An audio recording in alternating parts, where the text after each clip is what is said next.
Hello everyone, welcome back to my channel. तो आज हम मिल रहे हैं ये समझने के लिए कि हमारे पूर्व एजुकेशन मिनिस्टर, शिक्षा मंत्री जो धर्मेंद्र प्रसाद जी थे, उन्होंने रिजाइन दे दिया है। ये सीजेपी के प्रोटेस्ट के बाद ही कह सकते हैं। तो देखते हैं उसका क्या एनालिसिस है और क्यों रेजिग्नेशन दिया होगा और उसके बाद क्या हो सकता है। सो ठीक है। जैसे कि सीजेपी कॉकरोच जनता पार्टी की डिमांड थी कि उन्हें रिजाइन डलवाना है, प्रहलाद रिजाइन डलवाना है धर्मेंद्र प्रधान का। और जिन बच्चों की मृत्यु हुई है पेपर लीक के बाद उनको मुआवजा मिले, और जितने भी प्रोटेस्ट हुए थे, जितने भी प्रोटेस्टेड्स के खिलाफ एफआईआर हुआ था, उनको वापस लिया जाए। सो ये तीनों डिमांड पूरी हो गई हैं। धर्मेंद्र प्रसाद जी ने रेजिग्नेशन दे दिया है और बाकी जो मुआवजे वाली बात थी और एफआईआर वाली बात थी वो भी सरकार ने मान लिया है। सो अब क्या हुआ? अब हमारे देश के नए शिक्षा मंत्री हैं प्रहलाद जोशी जी। इनका भी बैकग्राउंड काफ़ी अच्छा रहा है। आरएसएस के कार्यकर्ता रहे हैं, जो कि एक अच्छी बात है क्योंकि आरएसएस के जो कार्यकर्ता हैं थोड़े डिसिप्लिन्ड होते हैं और काम को ठीक से करते हैं। ठीक है। सो अभी क्या है, मतलब अभी मुझे ऐसा लगता है कि जिस तरह से प्रेशर बनाकर रिजाइन डलवाया गया, या तो ये एक एक्सपेरिमेंट हो सकता है कि सरकार पे दबाव डाल के किसी भी काम को लेकर के किसी को भी रिजाइन डलवा देना, ये एक हो सकता है। और ये भी बात ठीक है कि अगर अ, कोई पार्टी लंबे टाइम से है तो बाय नेचर उसमें थोड़ा सा एरोगेंस या कहो तो फिर मोनोपोली जैसा कुछ हो जाता है, तो उस केस में प्रेशर क्रिएट करके सही काम करवाना, ये ठीक था। जैसे आपको पता है, मैं ये सीजेपी के मूवमेंट को कभी सपोर्ट नहीं करता था क्योंकि इनका जो मोटिव था और इनका जो बैकग्राउंड था, ये थोड़ा गड़बड़ था। प्रोटेस्ट के शुरुआती दिनों में तो कोई हलचल नहीं थी खास जंतर मंतर पे। फिर जब सोनम वांगचुक को वहाँ से उठाया गया तो उसके बाद फिर थोड़े सेलिब्रिटीज आए और भीड़ बढ़ी, फिर जाके प्रेशर क्रिएट हुआ और इस प्रोटेस्ट के नाम पे काफ़ी दंगा, काफ़ी हिंसा भी हुई। अभिजीत दिपके हो, अभिजीत दिपके हो, वो दहिया हो, और भी जितने भी लोग थे, ठीक है। तो इनका भी बैकग्राउंड कुछ अच्छा नहीं है। सब लेफ्ट लेफ्ट वाले हैं। ऑल इंडिया स्टूडेंट एसोसिएशन जो लेफ्ट लीनियंट रही है, और इनके भी काम हमेशा कांग्रेस या फिर आम आदमी के सपोर्ट में ही होता है, और अक्सर ये एंटी नेशनल और एंटी सनातन बातें ही करते हैं। ठीक है, ठीक है, उसको रहने देते हैं। सो अभी क्या हो सकता है? अभी नए नए एजुकेशन मिनिस्टर बन गए हैं, और ये एक मुझे लगता है कि ये कहीं कहीं न कहीं ये ट्रेंड सा ना बन जाए कि अगर अगर किसी अपोज़िशन पार्टी को या फिर किसी लेफ्ट लीनिंग पार्टी को अगर सरकार पे दबाव बनाना हो या फिर कोई अगर काम खराब हुआ तो सीधा रेज़िग्नेशन के लिए धरने पे बैठ जाओ। ठीक है? ये आज धर्मेंद्र प्रधान के साथ हुआ है, कल को किसी के साथ भी हो सकता है। ठीक है? और वैसे भी ये जो मूवमेंट था, ये सिर्फ़ एंटी बीजेपी का ही था, ये साफ-साफ लगता है।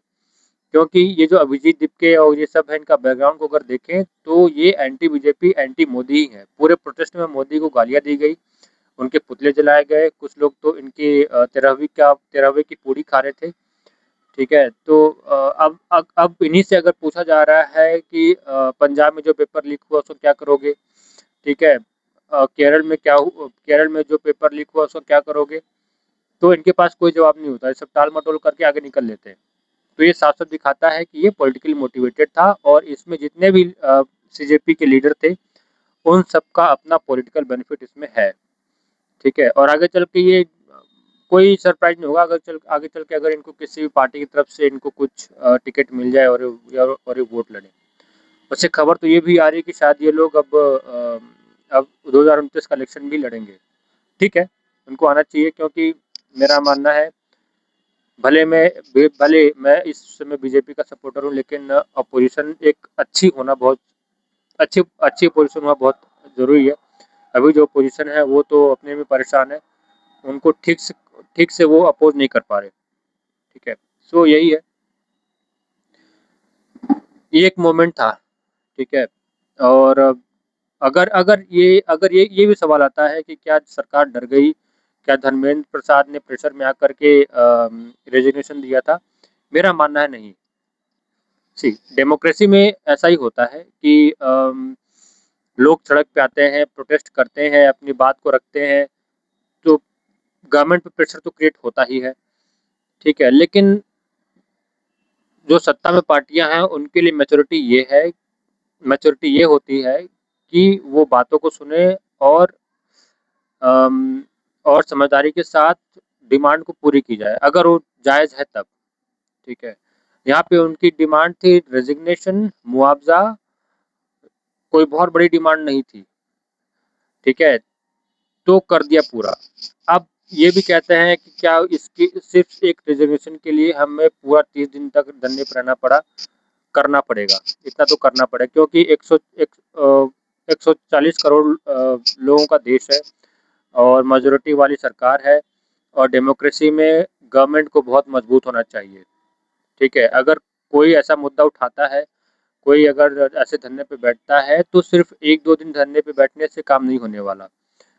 तो प्रेश प्रेशर बनाना पड़ता है और गवर्नमेंट को भी ये देखना पड़ता है कि ऐसा नहीं कि कोई अगर एक बार दो बार आया और हल्के में काम हो गया, ऐसा नहीं होना चाहिए। गवर्नमेंट का भी एक रेपुटेशन होता है, हर एक पोजीशन का एक रेपुटेशन होता है। जिस बंदे का रेजिग्नेशन मांग रहे हैं वो एक इलेक्टेड है, अपॉइंटेड नहीं, इलेक्टेड मेंबर है वो, ठीक है?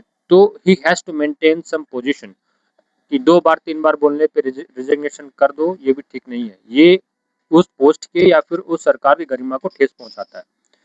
तो ठीक था, प्रेशर क्रिएट हुआ, बीजेपी ने भी अपना टाइम लिया और रिजिग्नेशन दिलवा दिया। अब इसके बाद ज़रूरी ये है कि जो मानसून का जो सेशन है वो आराम से चले। यहाँ पे एफसीआरए का बिल पास होना है, बहुत सारे इंपॉर्टेंट बिल्स पास होने हैं और अभी कल या परसों तो एंटी पेपर बिल प्लेस कर दिया गया। अब ये लॉ बनेगा, 100% बनेगा। सो जो भी है इसी बहाने एक अच्छा काम हुआ है और मेरे ख्याल से ऐसे प्रोजेक्ट क्रिएट करना चाहिए ताकि काम हो। और जो बीजेपी गवर्नमेंट की मैं बात करूँ तो उनको भी इन प्रोटेस्ट को हल्के में नहीं लेना चाहिए। अगर जनता की डिमांड जायज़ है तो उनको एक्सेप्ट करना चाहिए, उस पर काम करना चाहिए, तभी जाके सरकार लंबे समय तक बनी रहेगी। Too much resistance is not good, तो इसका बैलेंस मेंटेन करना चाहिए। तो मोदी जी ने और या फिर बीजेपी गवर्नमेंट ने अपनी समझदारी दिखाते हुए एक बढ़िया काम किया है और बढ़िया भी करेंगे। अगर इनको लंबे समय तक सरकार में रहना है तो इतना तो करना ही पड़ेगा। बाकी मेरे चैनल को सब्सक्राइब करिए, वीडियो को लाइक और शेयर ज़रूर करिएगा और बने रहिए चैनल पे, मैं ऐसे वीडियोज़ और लाता रहूँगा। Thank you.